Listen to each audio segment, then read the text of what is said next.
అయితే కనకదుర్గ గారు గతంలో కూడా చూసాం, ఎన్నో రకాలైనటువంటి ఒక అవినీతి కావచ్చు, మనం చూస్తున్నాం పరకమని కావచ్చు, కల్తీ నెయ్యి కావచ్చు, అదేవిధంగా ఏదైతే తాపడానికి సంబంధించి దాదాపు 50 కిలోల చోరీ కావచ్చు, ఇన్ని చేసిన తర్వాత కూడా ఎక్కడ కూడా దేవుడి మీద భక్తి కానీ, భయం కానీ, గౌరవం కానీ ఏమీ లేకుండా మళ్ళీ ఇప్పుడు ఒక విషయం చిమ్మేటువంటి ప్రయత్నాల్లో వాళ్ళు సిద్ధం అవుతున్నట్టు తెలుస్తుంది.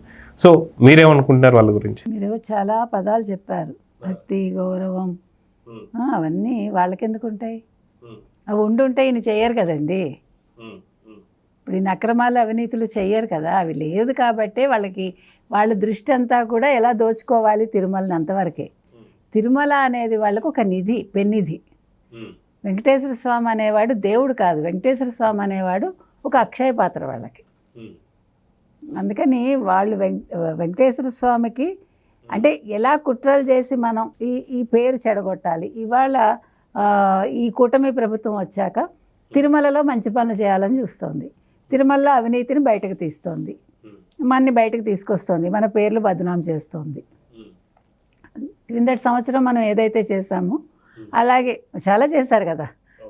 గోవులు సరిగా చూడలేదన్నారు, వైకుంఠ ఏకాదశికి ఏదో స్టాంపీడ్ అయిపోయిందన్నారు. ఇప్పుడు చాలా చోట్ల చాలా సందర్భాల్లో స్టాంపీడ్లు అవుతాయి. ఒకప్పుడు మహాకుంభమేళాలో కూడా అయింది. అంటే దాన్ని మీరు నియంత్రించలేరు. అంత ప్రేమ ఉంటే వైసీపీ వాళ్ళు ఏం చేయాలంటే, నిజంగా వాళ్ళకి దేవుడి మీద భక్తి ఉండి మీరు అన్న పదాలన్నీ వాళ్ళకు ఉంటే, వాళ్ళు జట్లుగా యువతని అక్కడ పెట్టి, ఇగో మీరు ఈ క్యూ లైన్ సవ్యంగా వెళ్ళేలా చూడండి, ఇక్కడ భక్తులు ఎక్కువ మంది వస్తున్నారా, మీరు అన్నపానీయాలు ఏర్పాటు చేయండి, వాళ్ళకి ఎటువంటి ఇబ్బంది లేకుండా వాళ్ళని నియంత్రించండి, చక్కగా వాళ్ళని మీరు లైన్లో పంపించండి. ఇది అంటే అది అపోజిషనా అధికార పార్టీయా పక్కన పెట్టండి, నేను వైసీపీకి ఇస్తున్న సూచన అది. అవి చెయ్యాలి. అవి మానేసి ఇక్కడ ఏదో అయిపోతుంది, ఇక్కడ వైకుంఠ ఏకాదశి వస్తోంది, ప్రజలకు ఇబ్బంది అయిపోతుంది అని అంటే, మీరు రాకుండా ఈ కూటమి ప్రభుత్వం చూస్తోంది అని ఒక నెగిటివ్ ఇదిని ప్రొజెక్ట్ చేస్తున్నారు. అంటే వాళ్ళ కుట్ర ఏంటంటే ఇక్కడ అంటే ఇప్పుడు ఎక్కువ మంది ఒక్కసారి వచ్చేయాలి. ఇప్పుడు టోకెన్స్ లేకుండా మీరు వచ్చేయాలి, వచ్చేసి అక్కడ ఒక ఖయాస్ క్రియేట్ చేసి మళ్ళీ ఒక స్టాంపీడ్ తీసుకొచ్చేయాలి. అందుకు వాళ్ళ మనుషులే వస్తారేమో చూసుకోండి, అది నాకు తెలియదు. నిజమైన భక్తులు కాకుండా దొంగ భక్తుల్ని తీసుకొస్తారా, ఇది వాళ్ళ కుట్రని నాకు అనిపిస్తోంది. అంటే ఏదో ఒకటి చెయ్యాలి. అందులో ఇందాక సత్యమూర్తి గారు చెప్పిన 3 రోజులు వరుసగా రావడం, వైకుంఠ ఏకాదశి, ద్వాదశి, మనకి ద్వాదశి కూడా పర్వదినం, మళ్ళా నెక్స్ట్ ఇంకో రోజు సెలవు. సో 3 రోజులు వాళ్ళు ఏం కుట్రలు చేశారో ఇంటెలిజెన్స్ కనుక్కోవాలి. ఇవాళ సాక్షిలో వాళ్ళు నిరంతరాయంగా స్క్రోలింగ్ చేస్తూ ఉంటారు, ఇక్కడ ఇది జరుగుతోంది, అక్కడ అది పెట్టారు, ఇక్కడ ఈ టోకెన్లు అన్నారు. అంటే అదే వాళ్ళ దృష్టి ఎంతసేపు ఇవాళ హిందూ భక్తుల మనోభావాలు దెబ్బతీయడం, లేకపోతే హిందూ భక్తులు నాకు చూసారా మిమ్మల్ని రావద్దు అంటున్నారు వాళ్ళు అన్నట్టు ఒక నెగిటివ్ ఇది క్రియేట్ చేయడం, అంతే తప్ప ఇప్పుడు నిజంగా సాక్షికి నిజంగా తిరుపతిలో ఉన్న కరుణాకర్ రెడ్డి గారు, మరొక అంతకుముందు చైర్మన్గా పనిచేసిన సుబ్బారెడ్డి గారు ఏం చేసి ఉండాలి వాళ్ళ సాక్షిలో? బాబు వైకుంఠ ఏకాదశి ఎక్కువ మంది భక్తులు రావాలని ఉంటుంది, మీకు కాదని అంటలేదు, ఇంతమందిని అక్కడ అకామిడేట్ చేయలేరు కాబట్టి ఇప్పుడు ప్రభుత్వం ఏం నిబంధనలు పెట్టిందో దాన్ని పాటించండి అని మర్యాదగా చెప్తే, పెద్దిరెడ్డి బయటకు వచ్చి మీ సంగతి తేలుస్తాను, మేము మళ్ళీ వస్తాం అంటున్నాడు కదా. సరే సంగతి తేల్చడం పక్కన పెడితే, ఏమో మళ్ళీ వస్తారేమో పొరపాటున అన్నాను. అంటే ఏదైనా కొంచెం ఒక దారి ఏర్పడచ్చు, ఓకే వీళ్ళలో కొద్దిగా మార్పు వచ్చింది, ప్రజలు ఒక్క పిసరు వాళ్ళ మీద మంచి దృష్టి పెట్టచ్చు. అలా కాకుండా వాళ్ళు ఇలా చేస్తున్నారు, ఇలా నెగిటివ్ చేస్తోంది, ఈ ఈవో ఇలా చేస్తున్నాడు, లేకపోతే ఈ చైర్మన్ ఇలా చేస్తున్నాడు, లేదా చంద్రబాబు నాయుడు ఇలా చెప్పారు, సో మీరు వెళ్ళిపోండి అన్నట్టుగా చెప్తున్నారు. అలా కాదు.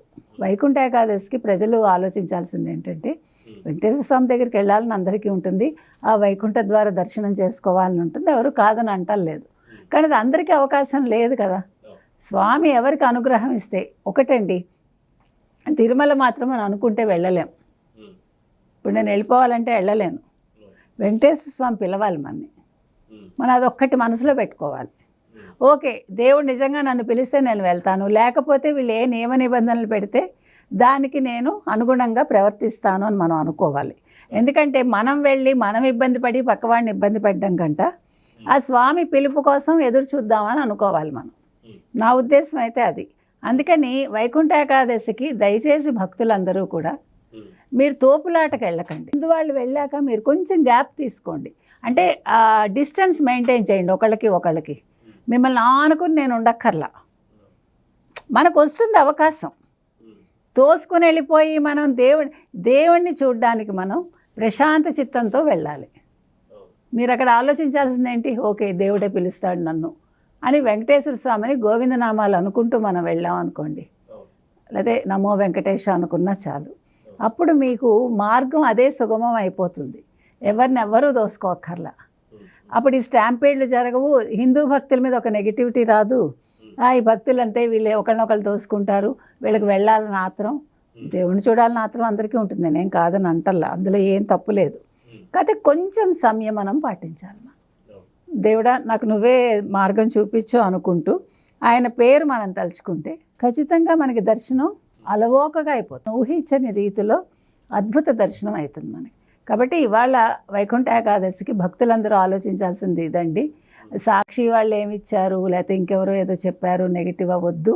మన పండగలు, మన దేవుడు, మన వెంకటేశ్వర స్వామిని మనం ప్రశాంత చిత్తంతో దర్శించుకుందాం. ఒకవేళ దర్శనం దొరకకపోతే ఓకే, ఆయనే అనుగ్రహిస్తాడు, ఎప్పుడో మనని రమ్మంటారు, మనం మన ఇంట్లోనే వైకుంఠ ఏకాదశి చేసుకుందామని మనకి మనమే చెప్పుకోవాలి. మన మనసుని మనమే స్వాంతనపరచుకోవాలి. Please subscribe to Leo news for more videos.